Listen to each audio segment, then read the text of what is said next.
One of the things I often say to people is that if you invite a Russian man to your house, they'll come bringing gifts, and you'll have a fantastic time, and you'll be great friends. If you invite them out for a fight, they'll take you up on the offer and try and hit you harder than you hit them. And that is my best description of Russian people. You know, there's when Russian gangs get together to fight. First of all, if you ever look at Africans, African tribals, especially when they fought, it was more show than anybody actually trying to kill each other. They'll throw a few spears here and back and forth, and they just scream at each other and bounce around a bit. If you look at a lot of Western gangs, that type of gangs, I'm not talking drive-by shootings, but when they get together a big fight, they mostly don't fight. They're screaming, they're bouncing around. Europeans, particularly Slavs, particularly Eastern Slavs, when two gangs get together, there's no screaming, there's no cursing, there's no bouncing around. You get wall on wall. You get two rows of guys looking at each other for about 10 seconds, and then they both charge each other and beat the living crap out of each other. Hopefully, nobody starts pulling knives. Usually, they're down no shirts, so you're not bringing any weapons, but then they just beat the living crap out of each other. It's a whole different mentality. That There was even a Russian tradition during Lent to let your aggression out, and it's a free for all fist fight. It's not as common anymore, but it used to be. It's voluntary. You want to go in there, you just go in there and start swinging. It's a free for all. Everybody's beating the crap out of each other. No hard feelings afterwards. Nobody's beaten to death or anything like that. If somebody's down, they're down. But yeah, you'd have this morda boy, as we call it, muzzle beating. Morda is as a muzzle, an animal's face, muzzle beating, morda boy. So yeah, you just have that's just a whole different mentality when it comes to things like that. Yeah, I mean, I once went to a Spartak Moscow game against Krasnodar. I think Spartak won 2-0, but that's not really the point. This guy in a very not far from us, in front of us, and this other guy come up, burly guy, and he just walks up to him and he just lumps him in the face. But then the football games in Russia were very, very well policed. Like yes. It was near to Avia Park, the stadium's near to Avia Park, sort of Mall. So even if you went to, even if took the kids to Avia Park, so that's near CSKA, but you know what I mean. You couldn't even buy alcohol, in a restaurant before a match.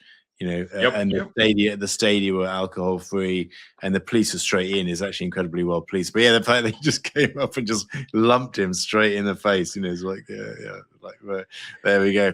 I mean, I'd speak. Go ahead. That's an interesting point too with Russians. Maybe Slavs in general, but Russians in particular. You can get in a fist fight with them, and after a fist fight, you'll be drinking and laughing. Yeah. As opposed to other people's that you're drinking and laughing with them, and then when you're drunk, somebody pulls a knife and knifes you.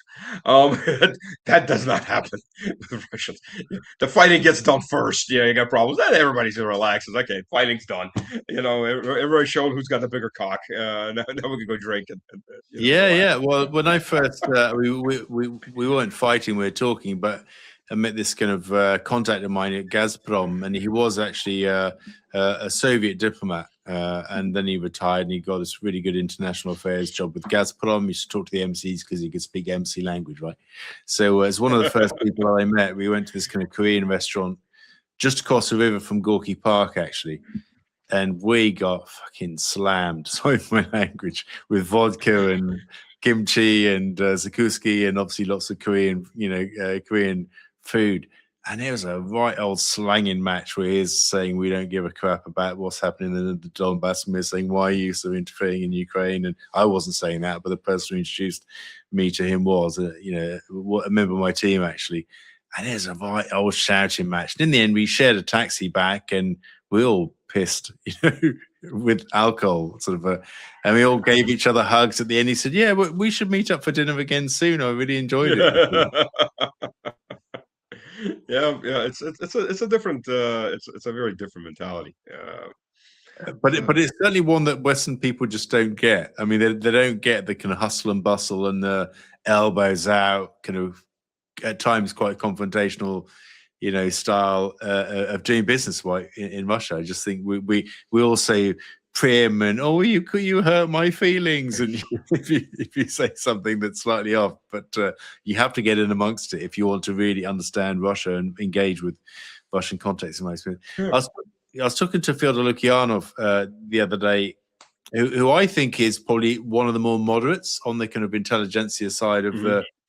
the Russian geopolitical kind of commentariat. I mean, he's obviously very influential given his work in Valdai and some Russian global affairs. I mean, would you say he's more on the kind of liberal, not liberals, not the right word, but moderate side of the house? Yeah, I think he is definitely.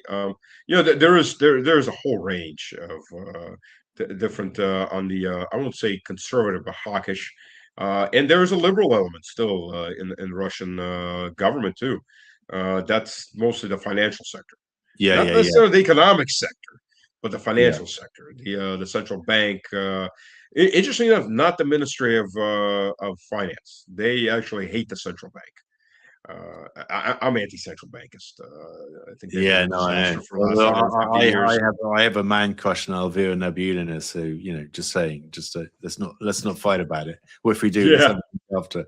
But I mean, the reason I ask is that actually I was talking with him the other day, and I was saying all about negotiations. If Bernard, Merz, Macron, and von der Leyen said to Putin, or Putin said to them, "Hey, let's meet in some neutral country and let's just figure stuff out," and he basically said, "No, we've actually now is not the time for negotiations." And the clear message I got from that, and this is from very erudite, sort of very measured Fyodor Lukyanov, the message I got from that was actually we'll finish this off on the battlefield, and then once we've made the progress we want, then we can talk, right? I mean, is that your kind of sense of where the mood's at now? Yes and no. One, obviously, yeah, the battlefield is key. Where the battlefield ends, I have no idea. At this point, nobody really does, and it's mutating, obviously, as wars tend to be, because they take on a character of their own, take up a life on it. It's very easy to bring them to life. It's pretty damn hard to get them to stop. And as sorrows, angers, and betrayals build up, the trust is gone, and the trust factor right now is gone. There's still talk about Trump and all this, and Rubio's still going off on we just want to bring the sides together, even though he's admitted that it's a proxy war to the media. He's admitted he's trying to ignore that. He's admitted that we're fighting a proxy war. So one of the sponsors of the proxies now wants to be the mediator, as the Americans have been on and off. The point is, there's no trust. Look, to say that there's no possibility of negotiations between Russia and some of these European countries, I wouldn't say that. That there's a lot of mistrust and bad blood, and a lot of Russians have given up on the subcontinent, period, and are looking to Eurasia as a full, is beyond doubt. It may take a generation or two to clear that up. I won't say everybody's like that, but a very large chunk is like that now. Europe has destroyed quite a bit of goodwill and have to do quite a bit to bring it back. But the first step for any of that would have to be radical enough elite change. Reform, if it comes into power, would probably have that window of opportunity if they don't spoil it. And I think a lot of the Tories going into reform may spoil it. So I don't think they've particularly changed a lot. They're just looking for a better home to move themselves to. AFD comes in, they could change that. Le Pen, probably not because of the things she said and done already. Le Pen has shown herself to be just as uh, Le Pen has shown herself to be, um, I would say, Macron light when it comes to Ukraine, because we don't want to send troops. So yeah, let's send equipment. Well, she's just blown through the whole trust factor there, which was rather stupid to do, but it is what it is. So except for key changes like that, I don't think there's much ground for anybody to speak with. I mean, look, after all, whatever goodwill was left got deep sixth at the end of 22 and begin 23 when Merkel and Holland, they ran to the media, which they're trying to, in a foot race, who could get to the media first to scream about how smart they were. How they Minsk 1 and Minsk 2 was all a lie. Day one, we were gonna snooker the Russians into giving us time so we could start a war with Ukraine and start a war with Russia, as they said, not the Donbass, with Russia. And all of that. So it's killed. It's absolutely killed any trust factor. They're out of the mainline European politicians. Uh, the only two right off the bat you could talk about is Fitzko and Babic, and maybe Novorisk in Poland.